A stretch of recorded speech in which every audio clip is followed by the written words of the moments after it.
বলো। সাইয়্যিদুল ইস্তিগফার পড়ছি।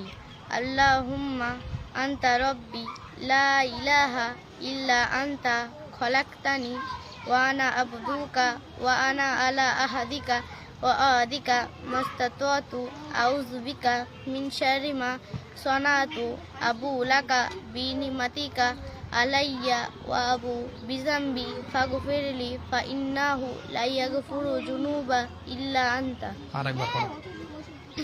আল্লাহুম্মা আনতা রব্বি লা ইলাহা ইল্লা আনতা খলাকতানি ওয়া আনা আবদুকা ওয়া আনা আলা আহাদিকা ওয়া আদিকা মাস্তাতু আউযু বিকা মিন শাররি মা সনাতু আবু লাকা বিনিমাতিকা আলাইয়া ওয়া আবু বিজামবি ফাগফিরলি ফা ইন্নাহু লা ইয়াগফিরু যুনুবা ইল্লা আনতা। আটটি জান্নাতের নাম। জান্নাতুল খুলাদ, দারুল সালাম, দারুল কারার, জান্নাতুল আদন, জান্নাতুল মাওয়া, জান্নাতুল নাইম, জান্নাতুল ইল্লিউন আর জান্নাতুল ফিরদাউস। জাহান্নামের নাম 7টি। লাজা, হুতামা, সাইর, সাকার, জাহিম, হাবিয়া, জাহান্নাম।